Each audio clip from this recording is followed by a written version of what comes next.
The man known to history as Andrew Jackson was born on the 15th of March, 1767.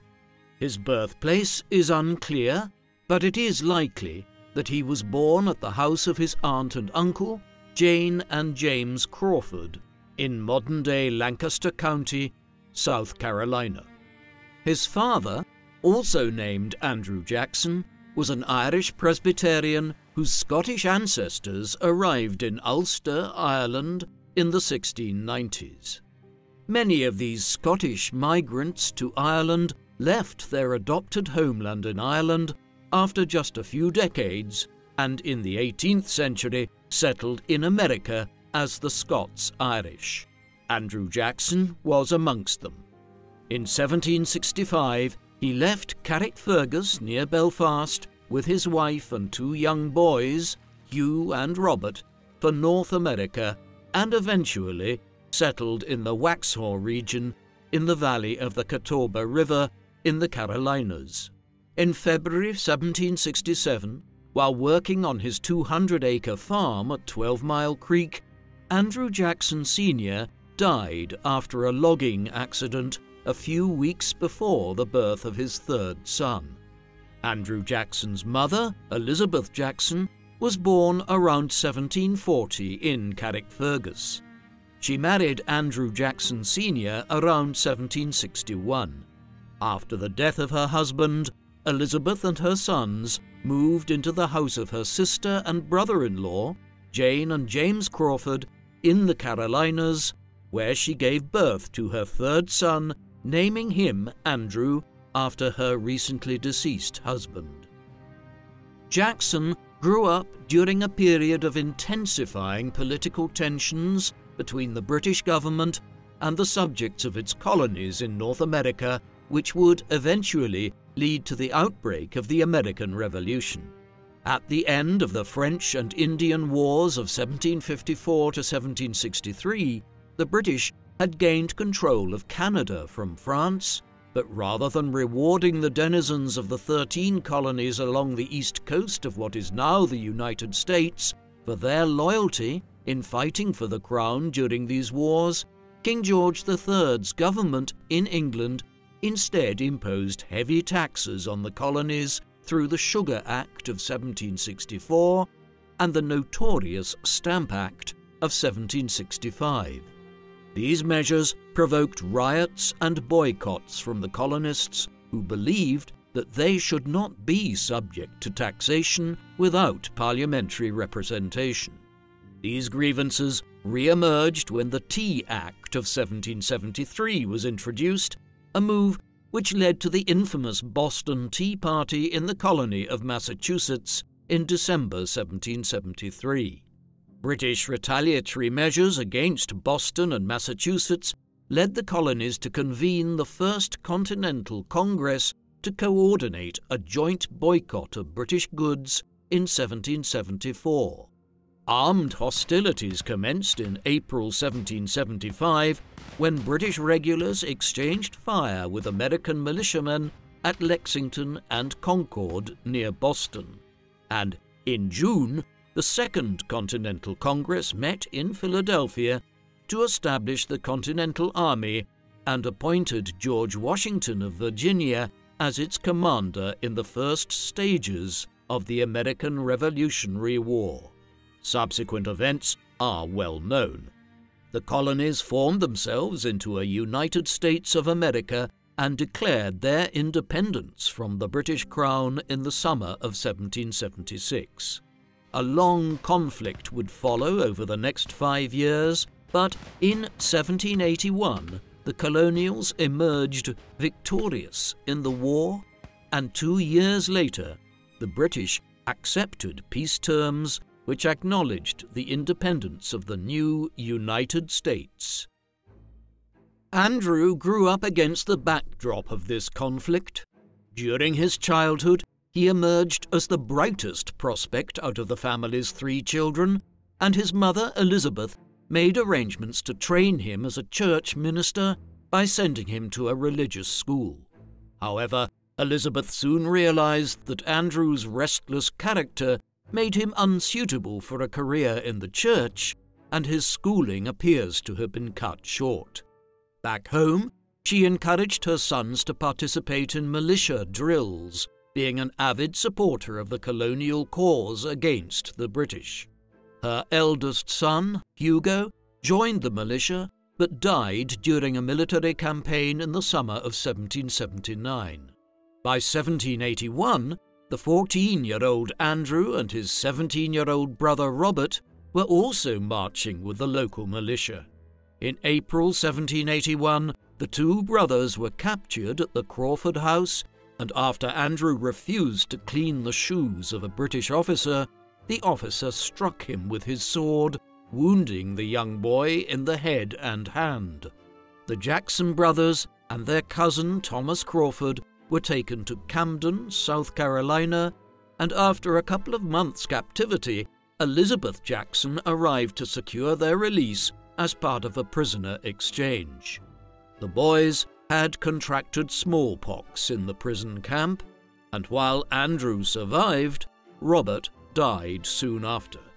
Then, just weeks later, Andrew's mother contracted cholera and died too. Thus, at only 14 years of age, Andrew Jackson was orphaned as the only surviving member of his immediate family.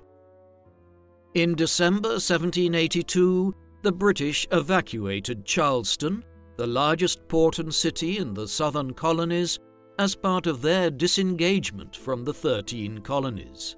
This enabled Jackson to enter the city and claim a modest inheritance from his late paternal grandfather, which he promptly lost at the gambling table. He then returned home to the Waxhaw region, where he worked for a time as a teacher and managed the 200-acre farm he had inherited from his family. After a time, Jackson decided to become a lawyer.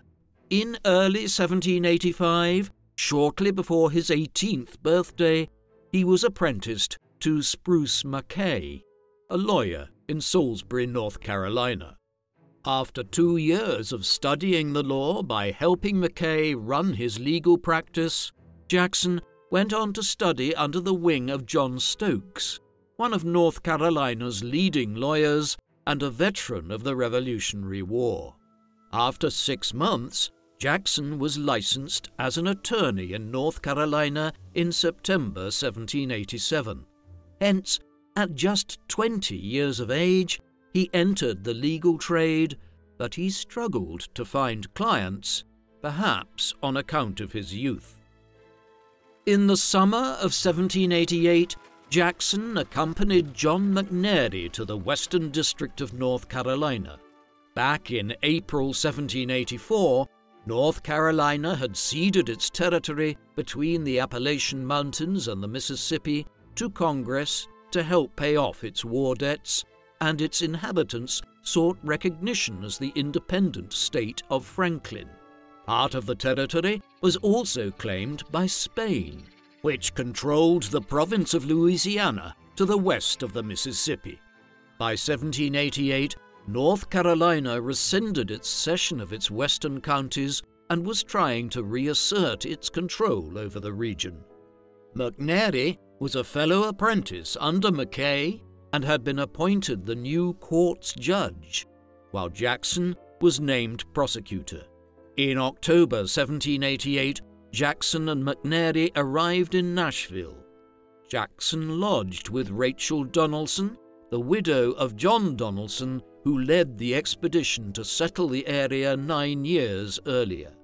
Mrs. Donaldson's daughter, also called Rachel, was living there with her husband Louis Robards. Louis soon became jealous of Jackson and suspicious of his intentions.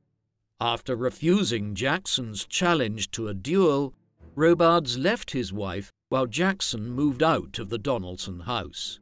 It's unclear whether Jackson was romantically involved with Rachel at the time of the incident, but the two did subsequently marry in the Spanish-administered town of Natchez on the eastern bank of the Mississippi in the winter of 1789.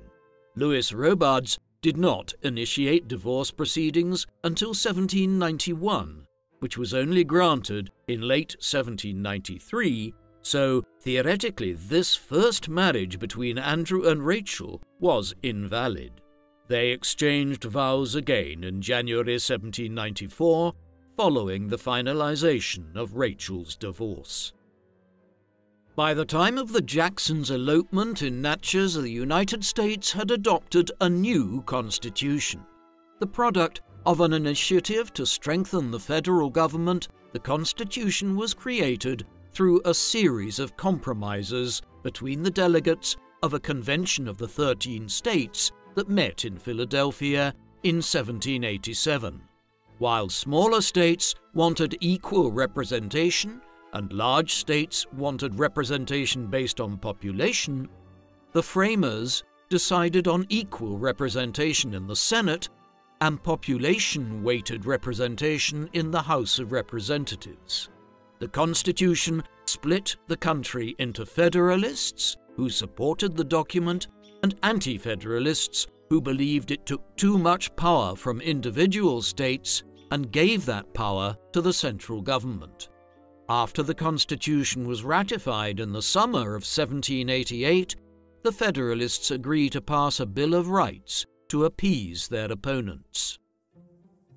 After North Carolina ratified the Constitution in November 1789, it agreed to cede its western counties to the federal government a second time, which formed part of the Southwest Territory created by Congress in 1790.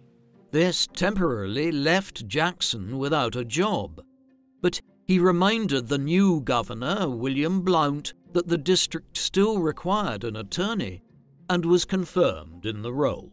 In addition to his public office, he had private clients who were short on cash but could pay in land. This caused him to be involved in land speculation, forming a partnership with his friend and fellow lawyer John Overton. He also ran a trading enterprise, but quit the business after a counterparty defaulted and left him heavily indebted. In 1796, he and Rachel bought an estate called Hunter's Hill, where they lived for 8 years until selling out and moving next door to a property they called the Hermitage.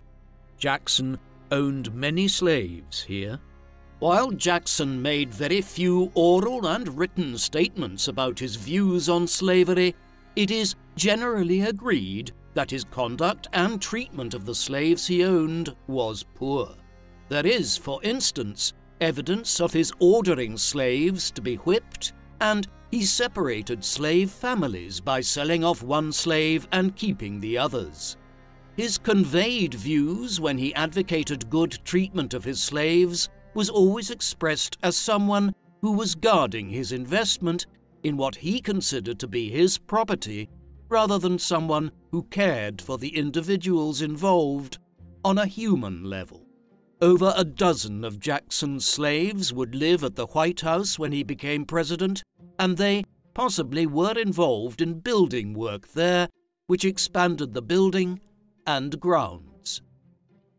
Jackson entered politics for the first time in 1796 after the district's population was found to have exceeded 60,000 people and was thus eligible for statehood. In January, he attended the Constitutional Convention at Knoxville, where he played an influential role in the establishment of the new state of Tennessee out of what had been the Western Territories of North Carolina.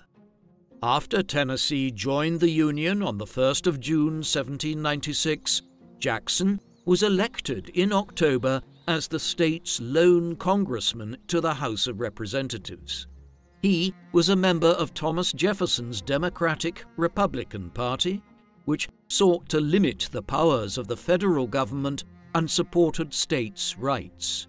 In Congress, Jackson criticized President George Washington's administration for siding with the rival Federalist Party, which sought to expand the power of the central government. He also spoke in favor of a measure to compensate John Sevier, the governor of Tennessee, who led a reprisal attack on Cherokee settlements as commander of the Tennessee militia in 1793. In July 1797, Jackson's political mentor, William Blount, was expelled from the Senate after being deemed guilty of plotting to attack the Spanish in Louisiana and Florida in an attempt to open up navigation rights of the Mississippi to Americans. Blount returned to Tennessee, where he influenced Jackson's election as his replacement in the United States Senate, though Jackson resigned in April 1798 after just 6 months in the post, seemingly because he considered himself unsuited to the deliberative nature of legislative politics. Upon his return to Tennessee, Jackson accepted an offer from Governor Sevier to serve as a judge on the Tennessee Superior Court. While his personality may have been equally unsuited to be a judge, he dispensed justice in a way that was familiar to the Westerners. On one occasion, after a sheriff failed to arrest a local outlaw who threatened the court with a pistol and knife, Jackson took off his judicial robes and confronted the man himself with a pistol, forcing him to surrender. In February 1802, the command of the Tennessee State Militia fell vacant. This was the position that Jackson desired above all else, but in order to obtain it, he would face the incredibly popular John Sevier. Around 5 years earlier, the two men had narrowly avoided a duel after Jackson discovered that Sevier had undermined his attempts to secure command of the militia in 1796. As the militia officers cast their votes in 1802, Jackson and Sevier were tied, and the decision went to Governor Archibald Rowan, who happened to be Jackson's friend. Rowan duly voted in Jackson's favor, and on the 1st of April 1802, Major General Andrew Jackson was named commander of the Tennessee State Militia. The circumstances of Jackson's election reignited his feud with Sevier, who returned to the governor's office the following year. One day, the two men exchanged public insults in the state capital of Knoxville. This led to a duel, but when the two men met to fight, no shots were exchanged, and both rode off, cursing the other as a coward. In 1800, Thomas Jefferson was elected President of the United States, bringing to power a man who sympathized with the interests of rural frontier dwellers like Jackson.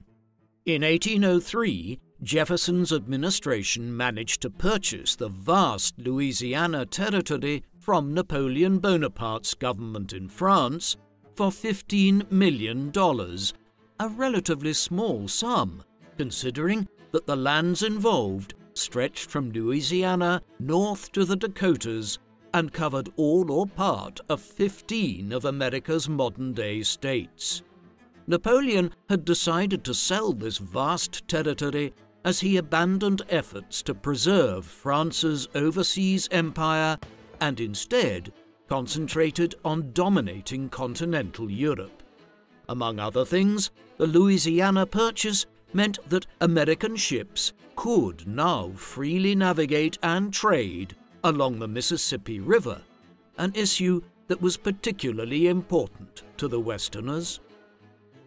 In 1805, after the end of his term as Jefferson's vice president, Aaron Burr journeyed to the western frontier and met Jackson at Nashville, Tennessee, where the two men discussed the prospect of war with Spain, the new western neighbor of the United States, following the Louisiana Purchase.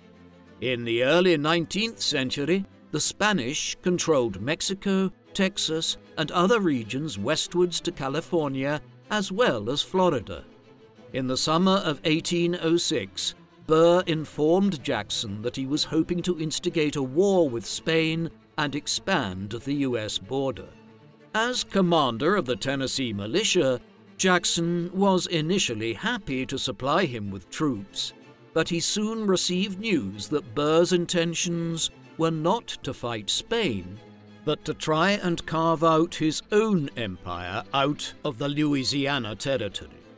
As soon as he recognized Burr's treason, Jackson quickly disassociated himself from the former vice president. When the Burr conspiracy was uncovered, Jefferson responded by ordering his former vice president's arrest, and in June 1807 he was brought to trial at the district court in Richmond, Virginia. Jackson testified and gave evidence which implicated Burr.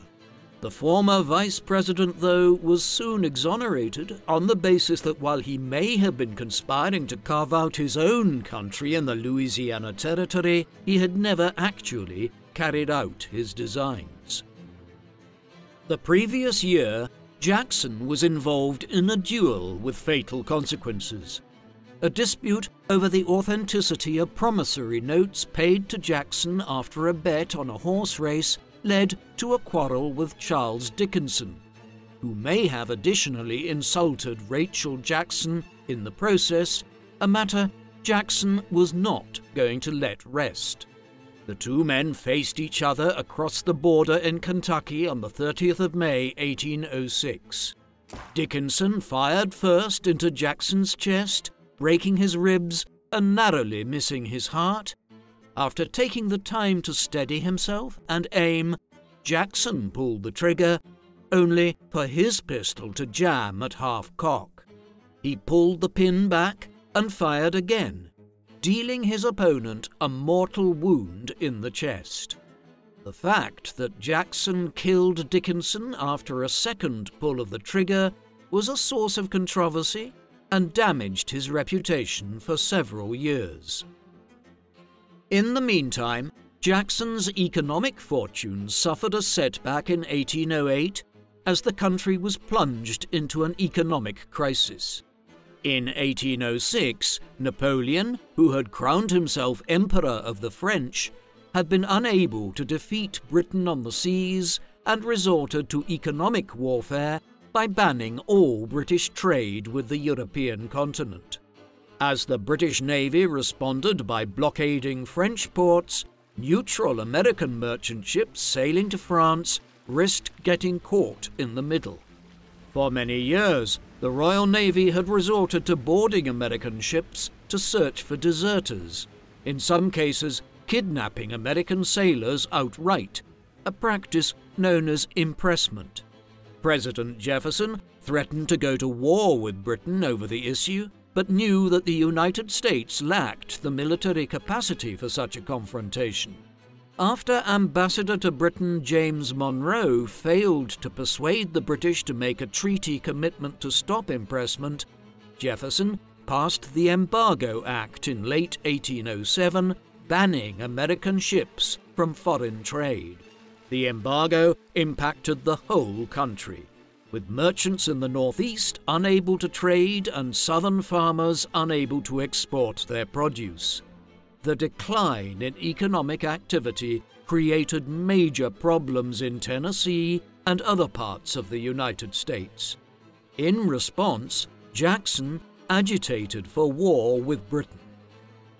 As the 1808 presidential election approached, Jackson refused to support Jefferson's hand-picked successor, James Madison, and instead backed the candidacy of James Monroe. Madison nevertheless won the Democratic-Republican nomination easily and was elected president in the autumn. Although Jefferson repealed the Embargo Act at the end of his second term, Madison continued to ban trade with Britain and France, doing little to alleviate the economic consequences for the country. In 1810, the young Henry Clay, who had served as defense attorney in the Burr trial, was elected to Congress representing Kentucky. The talented Clay was elected Speaker of the House immediately upon entering Congress in March 1811 and became one of the leading advocates for war with Britain. Clay found a willing ally in freshman Congressman John Calhoun of South Carolina, and the two were amongst the loudest of the war hawks, congressmen advocating for war with Britain. While Jackson prepared his militiamen for war, in 1812, President Madison issued a call for an army of 50,000 volunteers. In the early 1810s, the United States was facing war not only with the British, but the indigenous tribes to the west as well. For several years, the Shawnee chief Tecumseh was in the process of uniting the Native American tribes around the Great Lakes into a multi-tribe Native American confederacy, which prepared to take part in an armed confrontation with the United States. The prospect of a large body of native warriors bearing down on Tennessee was an alarming one for Jackson. More immediately, a band of Creek Indians attacked 6 American settlers, prompting Jackson to mount a campaign of retribution. Then, in November 1811, while Tecumseh was away recruiting allies, General William Henry Harrison of Indiana preemptively struck at the heart of his Confederacy by defeating a Native American force at Tippecanoe in November 1811.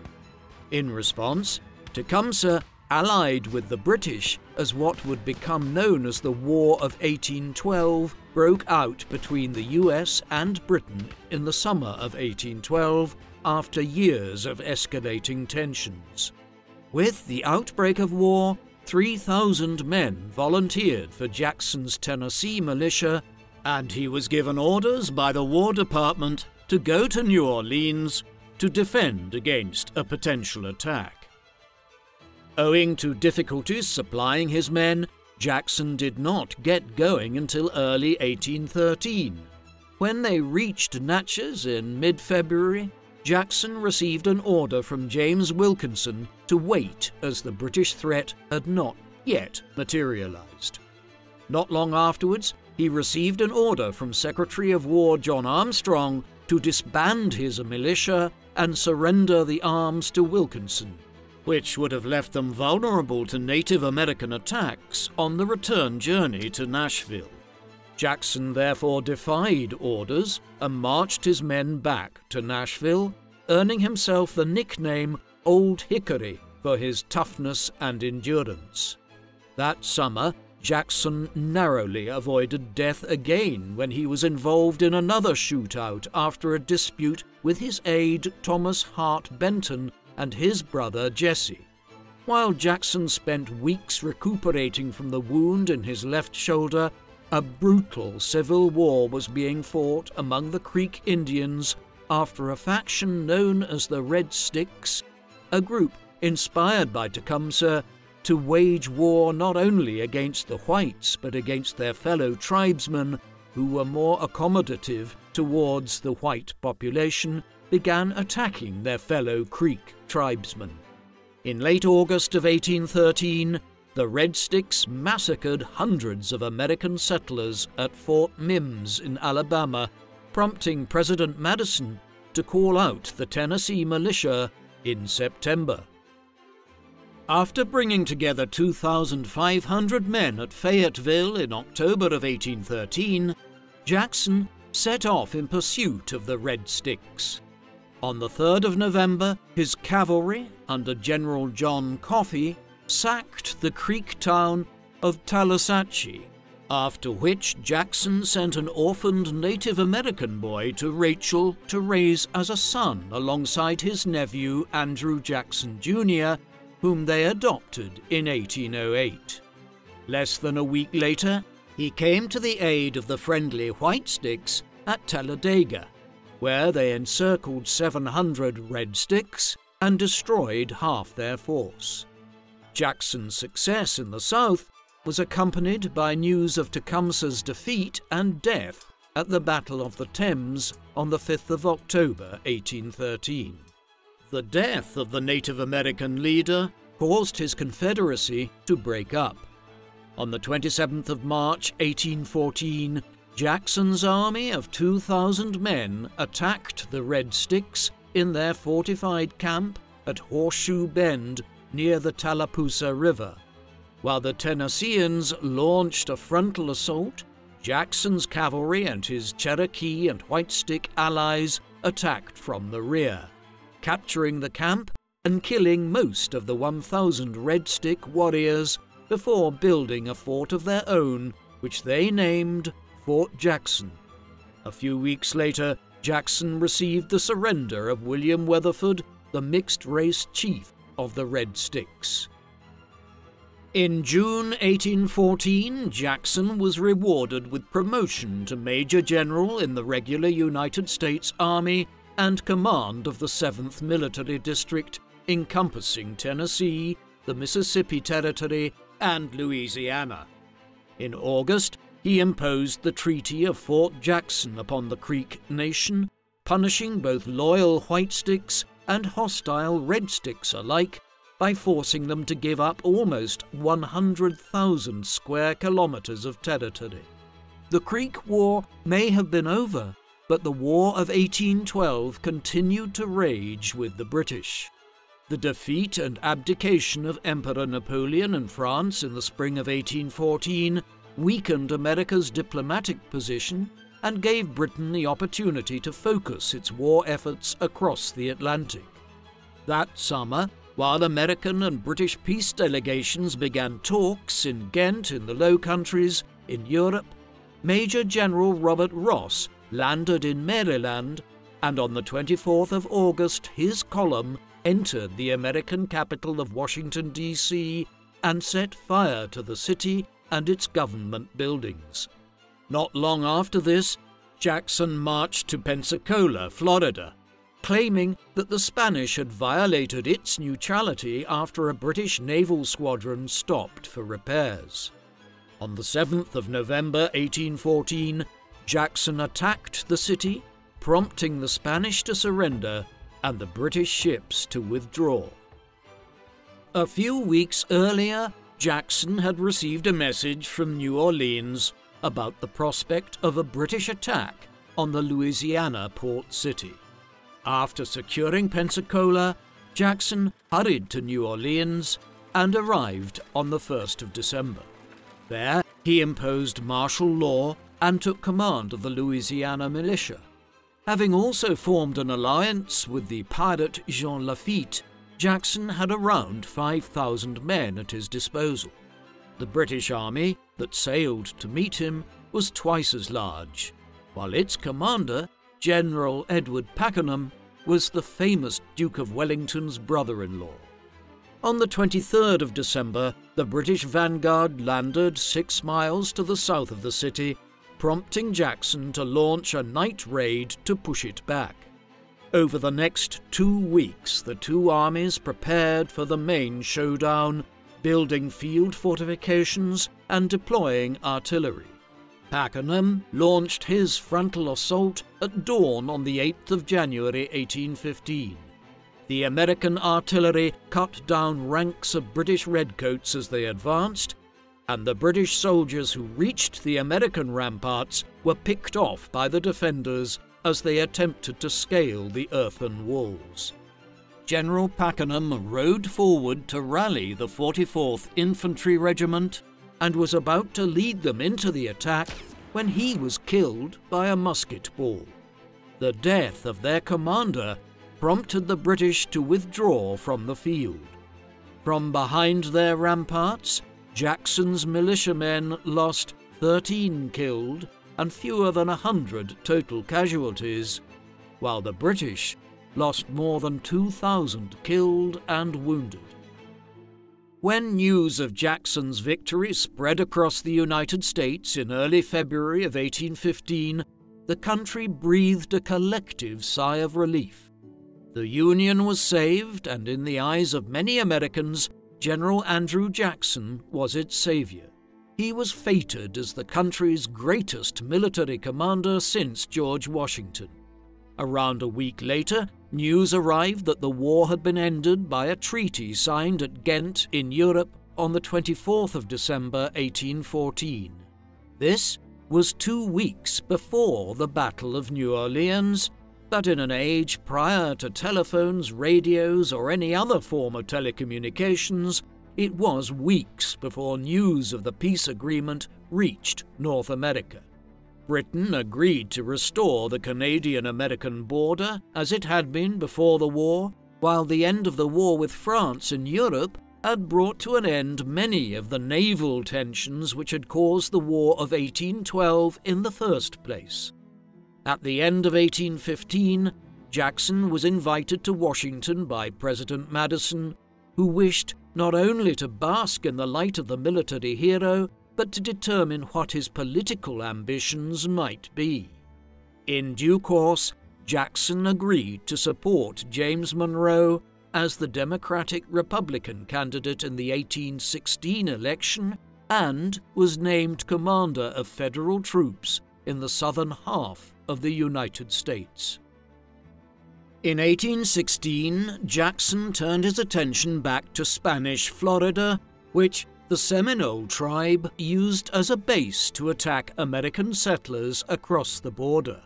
While Jackson hoped to put pressure on Spain to deal with the Native American attack, Crawford ordered Jackson to stop Tennesseans from settling on Cherokee land in the northern Mississippi Territory. After Jackson informed Madison that it was impossible to comply with such an order, the president appointed him to a committee to consider the rights of the Cherokees and the Chickasaws to the disputed territory. Since the committee was dominated by whites, they forced the Native Americans to cede the land in exchange for a modest monetary sum. In his correspondence with James Monroe, widely expected to be the next president, Jackson argued that respecting Native American sovereignty would damage the interests and security of the United States, and the best policy towards the Native Americans was to assimilate them into American society. Monroe took office in March 1817. In January 1818, Jackson saw a copy of the War Department's orders to General Edmund Gaines to chase Seminole raiders into Florida, but without attacking Spanish troops or forts. Jackson believed that the order would merely encourage the Seminoles and other hostile peoples to take refuge in Florida, and in a letter to Monroe suggested seizing Florida by force instead, a task he estimated would take 60 days to accomplish. While Monroe later claimed that he did not see the letter, Jackson claimed that the president had given his assent to his plan. Thus, in early 1818, Jackson rallied his Tennessean volunteers and marched south. In March and April, his army captured several Seminole villages with little resistance, as well as the Spanish settlement of St. Mark's. Then, on his return journey north, he captured Pensacola once again and left it with a garrison of American troops, demonstrating the weakness of Spanish authorities in Florida. Jackson's actions not only infuriated the Spanish, but also the Monroe administration, and he was ordered to relinquish control of the Spanish forts. In 1819, the American Secretary of State, John Quincy Adams, and the Spanish ambassador to the U.S., Luis de Onís, signed a treaty whereby Spain ceded Florida to the United States. Not long after the end of the conflict that became known as the First Seminole War, the country was once again hit by a devastating economic crisis known as the Panic of 1819, which resulted from an influx of cheap imports as European industries recovered following the end of the Napoleonic Wars. The crisis was exacerbated when the Bank of the United States stopped lending for land speculation in the West, causing land prices to fall 75%. Government debt continued to increase, and Congress mandated the Monroe administration to cut back its spending on the army. Accordingly, Jackson was cashiered, or retired, as a major general. Monroe did not want to make an enemy out of Jackson and offered him the governorship of Florida after Spain finally decided to ratify the Adams-Onís Treaty. On the 10th of July, Jackson accepted the transfer of authority from Spanish Governor José María Callava. After only a couple of months, Jackson left for home and wrote to Monroe resigning the governorship due to illness. During the early 1820s, Jackson's friends approached him for a run at the presidency in 1824, not so much for his own sake, but to challenge William Crawford, the preferred candidate of former presidents Jefferson and Madison, and therefore regarded as a creature of the Washington establishment. While Jackson indicated that Adams or Calhoun might be in a better position to defeat Crawford, in 1822 he signaled to friends in the Tennessee legislature that he would be prepared to run for president, and at a convention in Pennsylvania in February 1823, he was nominated to run. His rivals for the White House included Monroe's senior cabinet secretaries, Adams and Crawford, as well as Speaker of the House, Henry Clay. Although he did not campaign actively for the presidency, such was his record as a war hero that Jackson received 42% of the popular vote. Jackson won 99 electoral votes to Adams's 84, while Crawford's 41 votes edged out Clay, who only won 37. Since no candidate won a majority of electoral votes, it was up to the House of Representatives to choose among the top three finishers. As Speaker, Clay would preside over the election, and while out of the running himself, his support could tip the balance in either Jackson or Adams's favor. The Speaker was no admirer of Adams, but feared that Jackson might become a military dictator. In the winter of 1824, Clay met Adams and offered him his support. Hence, when the House cast its ballots on the 9th of February 1825, Adams won 13 states to Jackson's 7, and was duly elected. Within weeks of taking office, President Adams appointed Henry Clay as Secretary of State, an office widely regarded as the stepping stone to the presidency. Jackson's allies claimed that Adams and Clay had struck a corrupt bargain, through which Clay as Speaker had delivered Adams the White House, despite Jackson winning far more supporters in the election, and in return, Adams was paving the way for Clay to succeed him as president one day. Consequently, while Jackson returned to his farm in Tennessee after the election, the Jacksonian cause was promoted in Congress by his fellow Tennessean, Senator John Eaton, and Representative Sam Houston, as well as the U.S. Senator Martin Van Buren, who began to form a coalition that would become the basis for the new Democratic Party that would contest the 1828 U.S. presidential election in support of Jackson. In one of the most bitterly contested presidential elections in American history, Jackson's opponents dug into his past to fuel their attacks, including his passion for dueling, his record of disobeying the federal government, his treatment of Native Americans, and his heavy-handed military discipline. Jackson's supporters retaliated by presenting their candidate as the people's champion against the corrupt Washington elite. Ultimately, Adams' supporters failed to prevent Jackson winning the election by a margin of 178 electoral votes to 83. Despite his electoral triumph, Jackson could not help but feel a certain amount of anxiety on behalf of his wife Rachel, who hated the prospect of life in Washington and would find herself subjected to extreme scrutiny.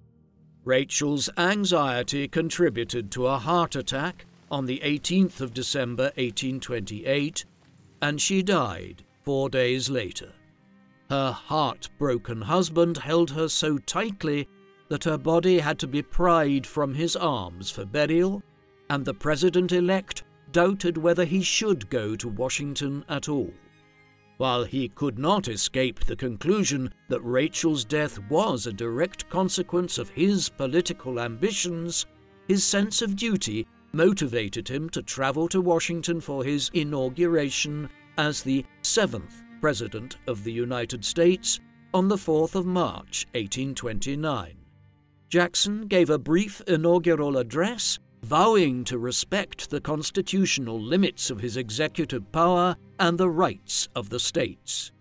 As he departed for the White House, the large crowd that had gathered for the opportunity to meet their hero broke the cable restraining them, and the new president had trouble making his way to his new home.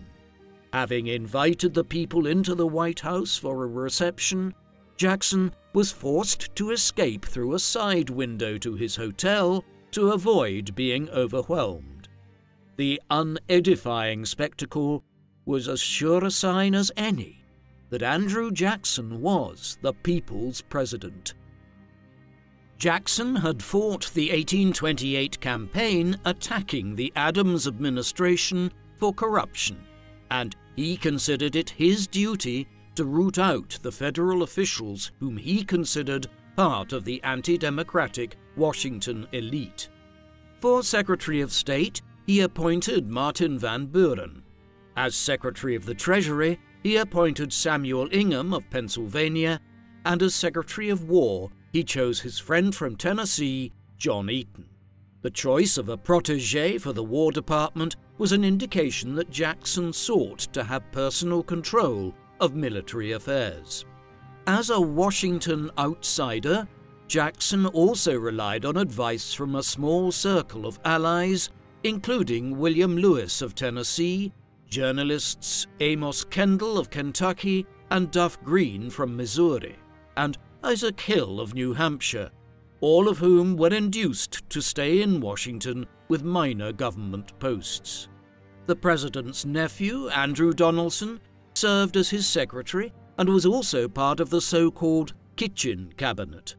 Jackson claimed that federal officials would perform more effectively if they were not guaranteed their jobs for life, as they effectively had been in the past, but his critics accused him of creating a spoils system to reward his supporters.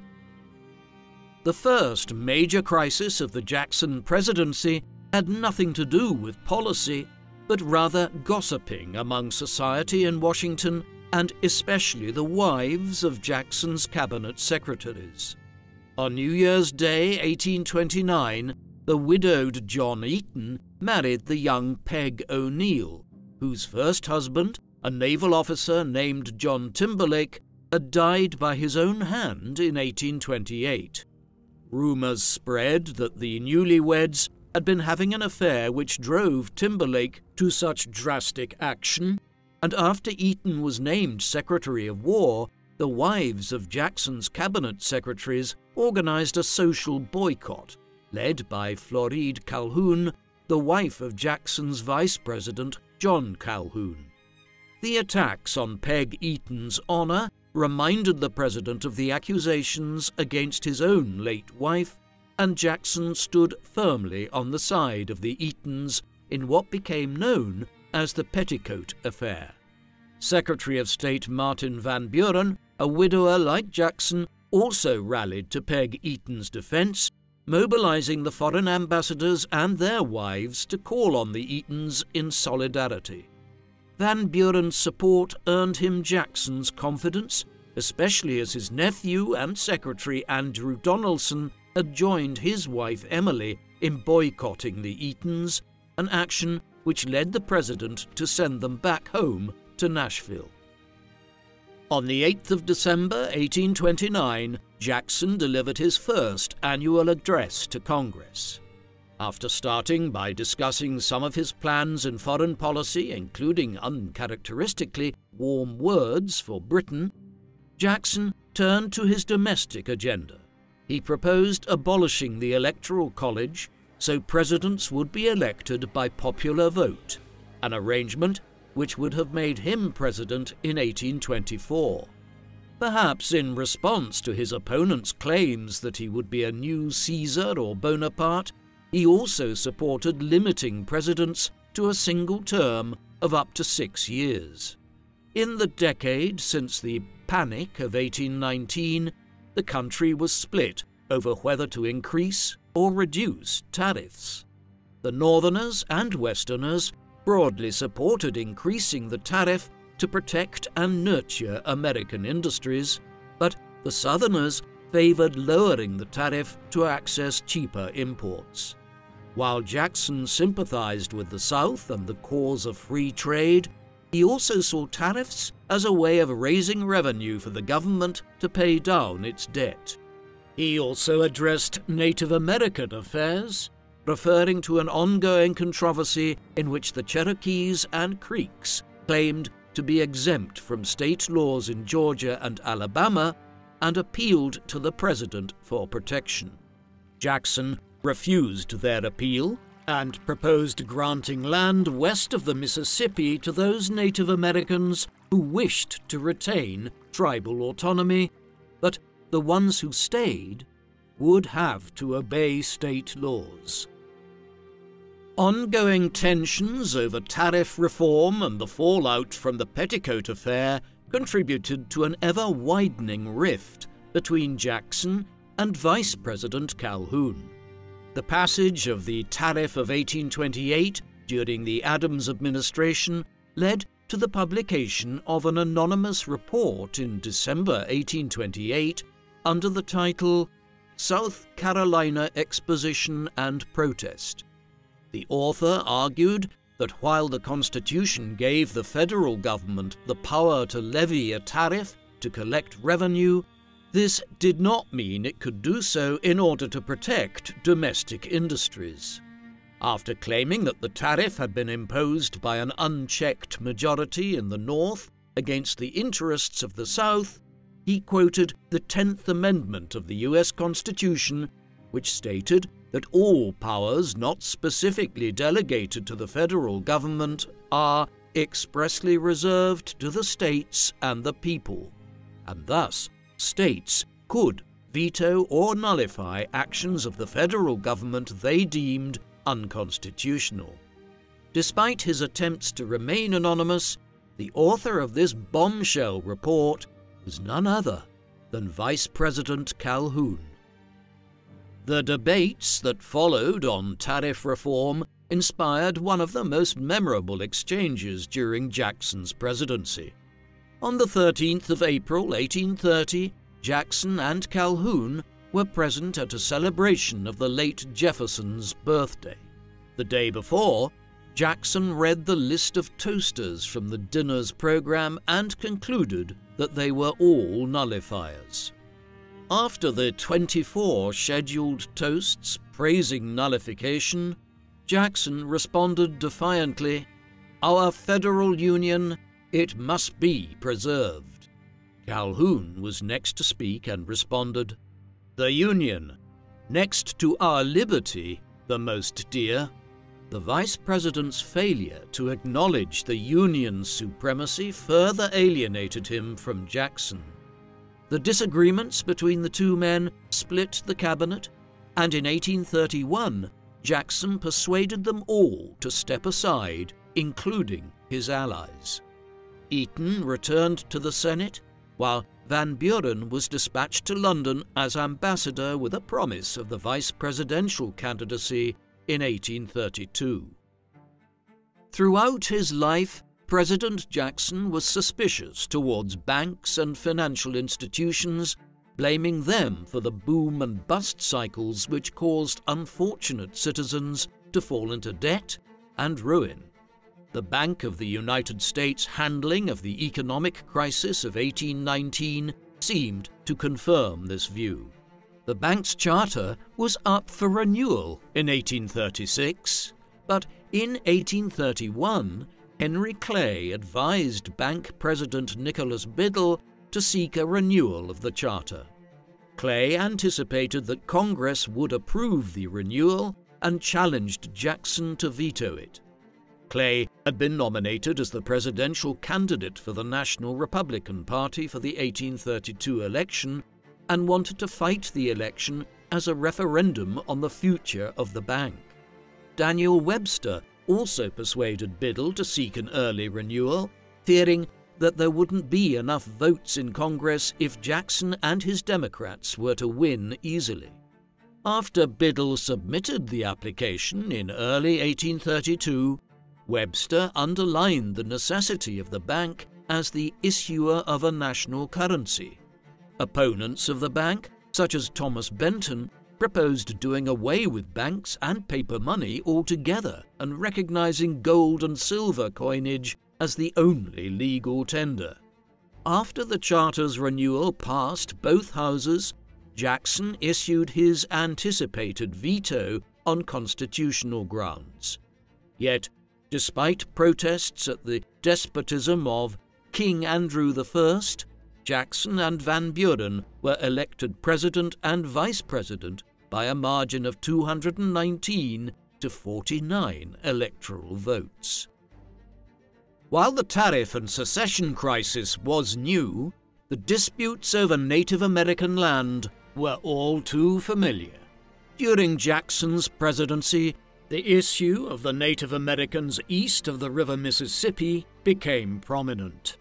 Although the Cherokees in Georgia had attempted to assimilate with their white neighbors by adopting a writing system for their language and joined them as farmers and traders, this did not prevent the Georgia legislature from passing punitive laws in an attempt to force them to move west. Jackson continued to believe that there was no practical means of stopping white settlers from encroaching on Native American lands, and the best way to prevent bloodshed was for the tribes to move west of the Mississippi, which in turn would open up land for white settlement. As a result, in 1830, he introduced the Indian Removal Act, which allowed the federal government to exchange Native American land east of the Mississippi for new lands to the west. In 1831, the Choctaws had agreed to do so, but poor weather and unfamiliar terrain caused thousands to perish in what was described by a Choctaw chief as a Trail of Tears, a name that has stuck ever since to describe the appalling relocation policies of the 1830s. Nevertheless, in a message to Congress in February 1832, Jackson called on other Native American tribes to follow the example of the Choctaws, adding that, quote, "the complete execution of the plan of removal of the Indians should be made without further delay." As Jackson approached the end of his second term, the unrenewed charter of the Bank of the United States was set to expire. Nicholas Biddle, the president of the Bank of the United States, still expected the bank to receive its charter at the last minute, since to do otherwise would risk an economic crisis. After advice from Attorney General Roger Taney back in June 1833, Jackson had decided to withdraw Treasury deposits from the National Bank and instead deposit them in smaller state banks. When Jackson's Treasury Secretary William Duane refused, Jackson dismissed him and appointed Taney as acting secretary, who carried out the transfer as planned on the 1st of October 1833. In response, Biddle tightened credit in order to strengthen the bank, but also to engineer a financial crisis as a demonstration of the bank's economic power. While regional banks collapsed all over the country, Biddle mobilized his political allies in Congress, and from the Senate, Henry Clay introduced a motion of censure against Jackson for withdrawing federal deposits without congressional approval. Jackson remained steadfast in defense of his policies, and by the spring of 1834, the liquidity started flowing from the state banks back into the economy. Having defeated Biddle in the bank wars, on the 1st of January 1835, Jackson announced that the federal government had paid off its debts. However, as Daniel Webster had predicted a few years earlier, the state banks were empowered to issue notes beyond the country's economic capacity, creating a speculative bubble. In July 1836, Jackson belatedly tried to dampen the speculation in land by forcing purchasers to buy land in gold or silver. Land values plummeted, causing a wider economic slump, which would not be felt until 1837, when Jackson was out of office. For all his rhetoric about bankers fueling boom and bust cycles, Jackson had created one of his own with his bank policy. For a man who had made his name on the battlefield, Jackson's presidency was relatively peaceful. Instead, as President Jackson, he preferred to use diplomatic methods to achieve his foreign policy goals. He had always believed that Texas was included in the Louisiana Purchase, and in 1829 he sought to negotiate a purchase from Mexico, which had achieved independence from Spain in 1821. The Mexican government granted citizenship to Americans settling in the country, and Stephen Austin led 300 families to do so in 1825. Political instability and constant changes in the Mexican government complicated the negotiations, and Jackson refused his envoy Anthony Butler's suggestion of offering bribes to Mexican officials. Despairing over the prospects of acquiring Texas through diplomacy, Jackson turned to his protégé Sam Houston, who had previously spoken of launching an expedition to Texas to conquer it for the United States. In the summer of 1832, Jackson met Houston at the Hermitage and gave him funds to travel to Texas on the pretext of investigating Native American affairs, while reporting back on the sentiments of the settlers in Texas towards the Mexican government. By the early 1830s, the Mexicans were seeking to stop the flow of American immigrants into Texas and expressly banned the settlers from bringing slaves. In late 1835, some Texans, comprising both American-born and Mexican-born citizens, rose in revolt, captured San Antonio, and forced the Mexican troops to move back south of the Rio Grande. In response, Mexican President Antonio López de Santa Anna vowed vengeance and threatened to retake Texas and march all the way to Washington. By early 1836, the Mexicans had retaken San Antonio after defeating the Texans at the Battle of the Alamo. While Jackson maintained official neutrality towards Mexico, he did nothing to prevent Americans from joining the Texan rebels. Houston was now in command of rebel forces and hoped to lure the Mexicans into disputed territory, allowing General Edmund Gaines to intervene with his American army. Houston's men were less inclined to retreat, and instead the Texans defeated Santa Anna alone at the Battle of San Jacinto on the 21st of April, 1836. After being taken prisoner, Santa Anna had no choice but to recognize Texan independence.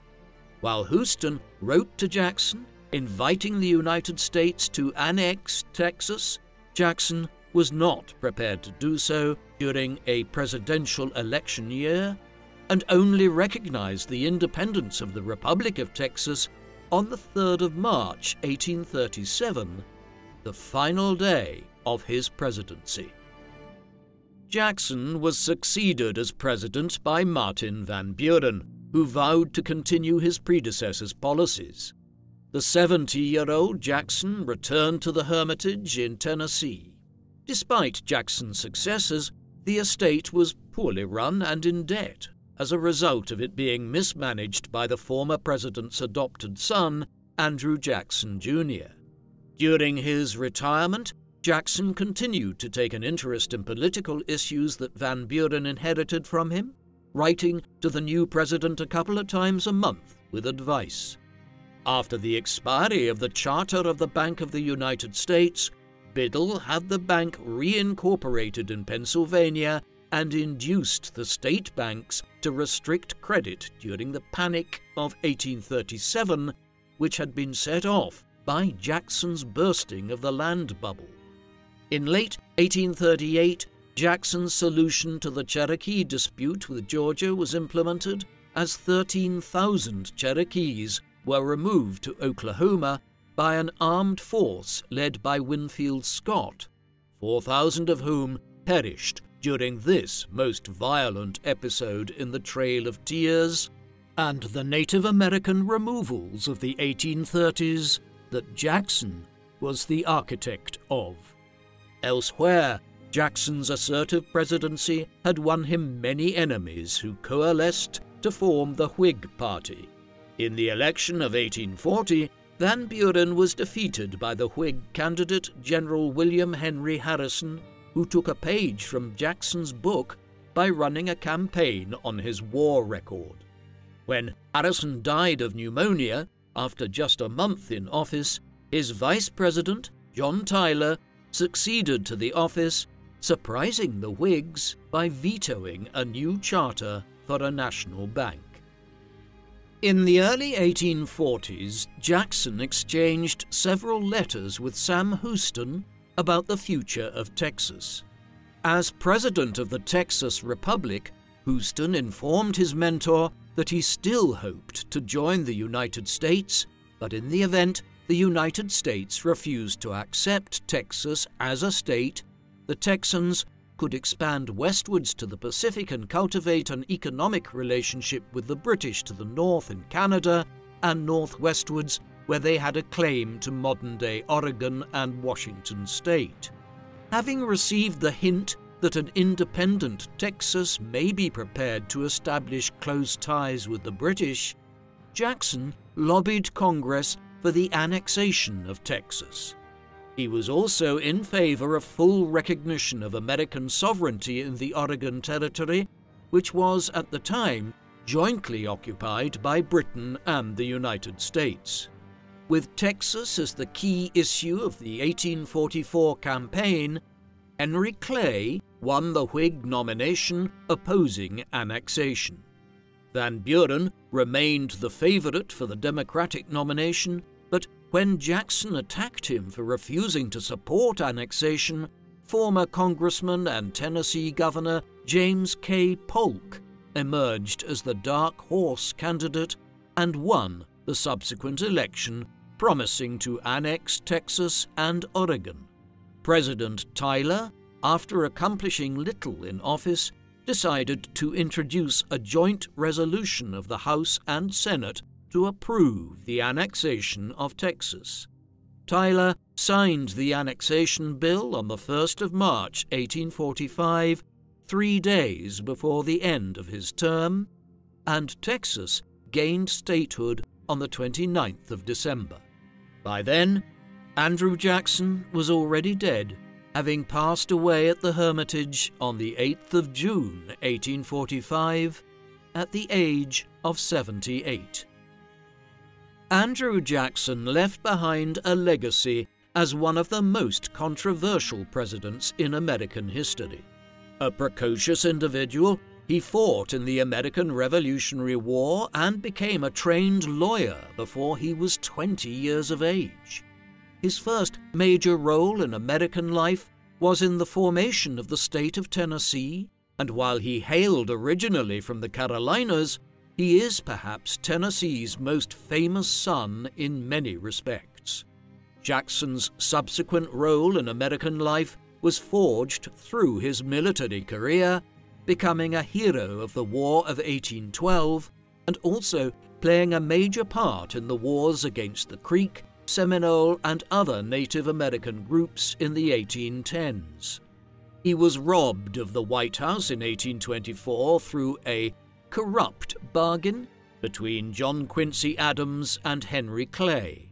Thereafter, efforts to win him the 1828 U.S. presidential election led to the formation of the Democratic Party. Having won that election, his 8 years as president were controversial. Scandals like the Petticoat Affair and the clashes in Congress over the National Bank, tariffs, and secession dominated his time in the White House. But in retrospect, his passage of the Indian Removal Act in 1830 and the quasi-genocidal Trail of Tears that followed seem the gravest black spot on Jackson's legacy, along with his failure to engage in any constructive way with the slavery issue. Despite all of this, there is no denying Jackson's importance in the history of the United States in the 19th century. He played a crucial role in southwestern expansion, and then, as president, dominated the country's politics for 2 decades, such that many scholars define the second party system which existed between the mid-1820s and the mid-1850s as effectively being a clash between Jacksonians and anti-Jacksonians. He might not have been a particularly good president, but he was an immensely significant one. What do you think of Andrew Jackson? Was he an American hero and champion of states' rights and manifest destiny? Or was he a dangerous populist who engaged in ethnic cleansing while destabilizing the country through his reckless domestic agenda?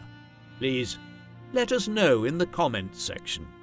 And in the meantime, thank you very much for watching.